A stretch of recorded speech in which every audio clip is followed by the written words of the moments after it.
प्यारी भूतनी। Hello India, hello India. बड़ों को ढेर सारा प्रणाम, छोटों को ढेर सारा प्यार। और मेरे सारे सब्सक्राइबर कैसे हैं आप सबको ढेर सारा Ram Ram. Welcome back to my YouTube channel Simi की डायरी ऑफिशियल में आप लोग का ढेर सारा स्वागत है। गणपति बप्पा मोरिया। दोस्तों, प्यारी भूतनी का 14 एपिसोड मैं रख चुकी हूँ और 15वां एपिसोड में आप लोग का तहे दिल से स्वागत करती हूँ। दोस्तों, प्यारी भूतनी एक काल्पनिक कहानी है। प्यारी भूतनी में अब तक आप लोगों ने देखा कि डॉली और झुमरू दोनों अपने बचपन को याद करते हुए, उसकी बातें करते हुए कोठरी की ओर बढ़ चलते हैं। अभी वो दरवाज़ा खटखटाने वाले ही होते हैं, तब तक दरवाज़ा खोल के जो है सो दोनों बहन बाहर आ जाती है। दोस्तों, अब इसके आगे प्यारी भूतनी के 15वां एपिसोड में रखने जा रही हूँ, तो देखिए कैसा लगता है। तो 15 एपिसोड में आप लोग का स्वागत है। रमा डॉली से बोल रही है कि आप हाथ मुंह धो लीजिए दीदी, मैं खाना लगाती हूँ। आज खाना आपके दोस्त ने नहीं बल्कि मैंने बनाया है। तभी झुमरू बोल उठता है, रुको डॉली, ये ड्रेस भी लेती जाओ। डॉली बोलती है कि बेकार तुमने खर्च किया। बोलती है कोई बात नहीं, तुम लेके तो जाओ। डॉली ड्रेस लेकर के फ्रेश होने चली जाती है। तभी दोनों बहन जो है सो मुस्कुरा उठती है। डॉली ड्रेस लेकर चली जाती है। तभी मीता बोलती है झुमरू से कि आप बहुत प्यार करते हैं भैया डॉली से। झुमरू बोलता है हाँ, पर अफसोस है कि इस जन्म में वो मुझे नहीं मिल पाई, पर वो मेरे साथ है, यही मेरे लिए बहुत है। दोस्तों, प्यारी भूतनी एक काल्पनिक कहानी है। मेरे पास टाइप करने का कोई भी व्यवस्था नहीं है।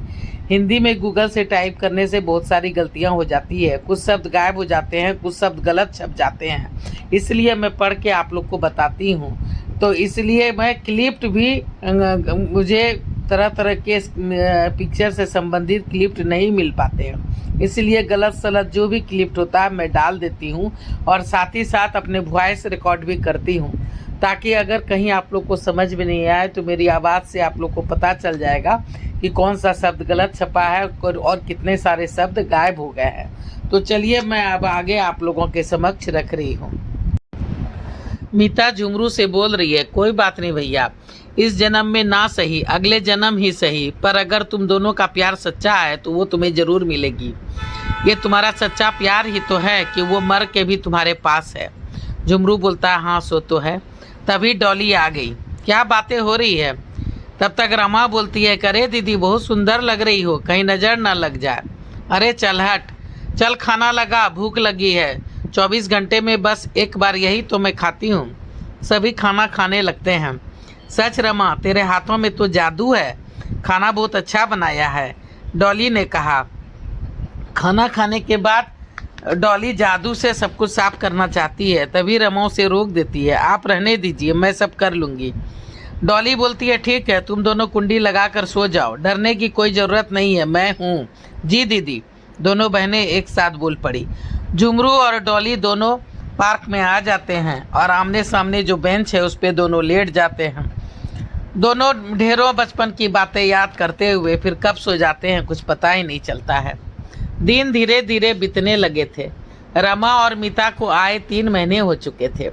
सब इंस्पेक्टर दीक्षित साहब ने 5,000 रुपये झुमरू के बढ़ा दिए थे।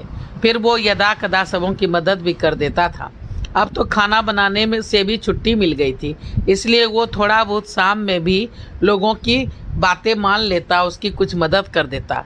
सभी खुश होकर कुछ न कुछ उसे दे ही देते, किसी चीज़ की दिक्कत नहीं होती। झुमरू के मेहनत और ईमानदारी रंग लाई थी, सभी उसे चाहने लगे थे। झुमरू की गाड़ी चल पड़ी थी। डॉली रोज रात में आती, साथ में खाना खाती, पास के बेंच पर सोती, फिर चली जाती। फौ फटने के पहले ही वो लुप्त हो जाती।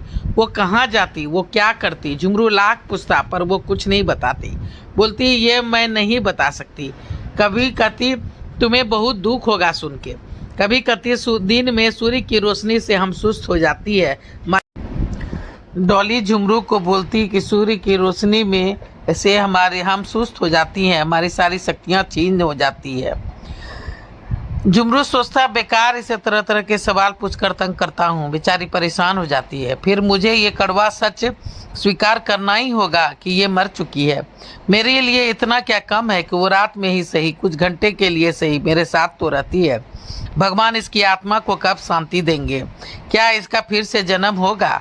क्या सच में उन पांचों को मारने के बाद ही इसे मुक्ति मिलेगी? पर वो पांचों यहाँ क्यों आएंगे? फिर ये तो बस पार्क में ही बंद सी गई है। कहती है बस थोड़ी दूर पार्क के बाहर सड़क तक ही जा पाती हूँ, वो भी तब जब कोई बहुत ही मुसीबत में होता है। उस दिन बोली थी कि उन दोनों लड़कियों को बाहर टेम्पू पे बिठा कर घर तक। डॉली ने झुमरू को बताया था कि एक दिन दो लड़कियां मुसीबत में थी, तो उस दिन मैंने दोनों लड़कियों को बाहर टेम्पू पर बिठाकर घर तक छोड़ा था। वो टेम्पू वाला को मैंने डरा दिया था कि मैं टेम्पू में बैठी हुई हूँ, कुछ गड़बड़ किया तो फिर देख लेना। चलो तुम दोनों पर मैं कैसे पता लगाऊं कि टेम्पू वाला दोनों को लेकर घर पहुंचाया था कि नहीं। फिर भी मुझे विश्वास है कि वो दोनों लड़कियों को सही सलामत उसके घर जरूर पहुंचा दिया होगा, पर मैं चाह करके भी उसके साथ नहीं जा पाई थी। कोई शक्ति थी जो मुझे उससे आगे जाने से रोकती थी। डॉली कहती काश भगवान जी मुझे पूरे बम्बई में घूमने फिरने की छुट्टी दे दे, तो मैं सारी लड़कियों की रक्षा करूंगी, सारे गुंडों की छुट्टी कर दूंगी, बुरे पुलिस वालों को भी सबक सिखाऊंगी और अच्छे पुलिस वालों की मदद करूंगी। गुंडे बदमाश को शराब, अफीम, चरस, गांजा, पता नहीं कितने तरह के बुरे बुरे धंधे होते हैं संसार में। काश जीते जी तो कुछ नहीं कर पाई, अपनी इज्जत तक नहीं बचा पाई, पर अगर मर के भी किसी के काम आ सकूं तो शायद मुझे मुक्ति मिल जाए। डॉली बोलती जाती और झुमरू चुपचाप सुनता रहता। डॉली को ही टोकना पड़ता, सो जा, नींद आ रही है तुम्हें सवेरे से। डॉली को ही टोकना पड़ता, सो जा, नींद आ रही है तुम्हें सवेरे से काम भी करना है, इसलिए आराम भी जरूरी है। जब तक डॉली उसके तरफ पीट कर करवट न ले लेती वो नहीं सोता। एक दिन अचानक रात में आंधी तूफान आ गया, बारिश होने लगी। झुमरू अकबका कर उठ गया तो देखकर चकित रह गया कि सब जगह बारिश हो रही है, पर उसके बेंच पर बारिश नहीं हो रही है। वो डॉली को बोला ये सब क्या है? तो डॉली बोलता है ये चमत्कार है, चमत्कार। तू आराम से सो जा, दूसरों का भला करता है, दूसरों की मदद करता है, दिन रात मेहनत करता है तो इतना तो बनता है बॉस। झुमरू हंस पड़ा। दिन बीतते जा रहे थे। रमा और मीता को अच्छा नहीं लग रहा था मुफ्त में रहना और खाना, पर दोनों मजबूर थी। इतने बड़े शहर में आकर फंस गई थी, बाहर जाने पर डर लगता था। अपनी तो छोड़ो, रमा को मीता की ज्यादा चिंता रहती। फिर जब से डॉली ने अपनी आपबीती सुनाई थी तो दोनों बहन और भी डर गई थी। दोनों भरसक कोशिश करती कि झुमरू पर किसी तरह का बोझ न पड़े। कोई भी शिकायत नहीं करती, कोई भी डिमांड नहीं करती, पर फिर भी झुमरू दोनों के लिए कुछ न कुछ हर एक महीने कुछ न कुछ ला ही देता। कहता आप हम पर बोझ नहीं हैं, बल्कि आपके आ जाने से तो मेरी मदद हो गई है। 2 वक्त का बना बनाया खाना मुझे मिल रहा है। आप पार्क के कितने सारे कामों में मदद कर देती हैं।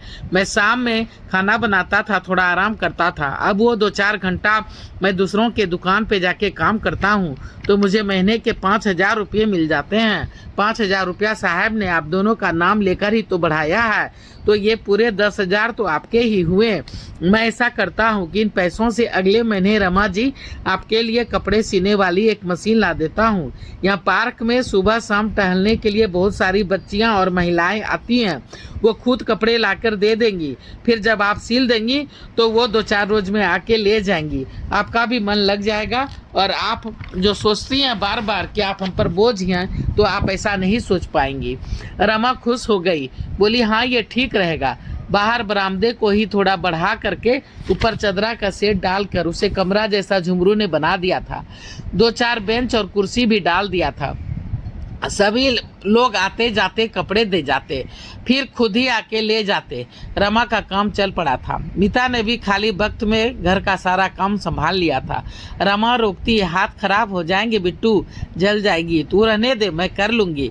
पर मीता एक ना सुनती। अब मीता ने जिद करके रमा को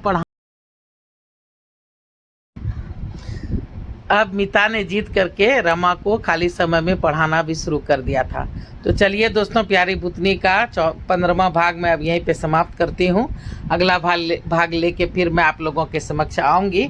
पहली बार चैनल पे आए हैं तो सब्सक्राइब कीजिए, लाइक कीजिए, शेयर कीजिए, ऑल का बटन ज़रूर दबाइएगा और बेल बटन ज़रूर दबाइएगा, ताकि जब जब मैं वीडियो डालूँगी तो आप लोग को नोटिफिकेशन मिलेंगे। और मुझे सपोर्ट की बहुत ज़्यादा ज़रूरत है। अगर आप लोग सपोर्ट नहीं करेंगे तो मेरा चैनल बंद हो जाएगा। पूरे 1 साल हो गए हैं लेकिन सब्सक्राइबर बिल्कुल नहीं बढ़ रहे हैं। तो प्लीज़ मुझे सपोर्ट कीजिए, सब्सक्राइब कीजिए, लाइक कीजिए, शेयर कीजिए। अब मैं अपनी वाणी को यहीं पे विराम देना चाहती हूँ। जय भोलेनाथ और हर हर महादेव। और आप लोग को ढेर सारा थैंक्स मेरा वीडियो को देखने के लिए। ढेर सारा शुक्रिया, ढेर सारा शुक्रिया।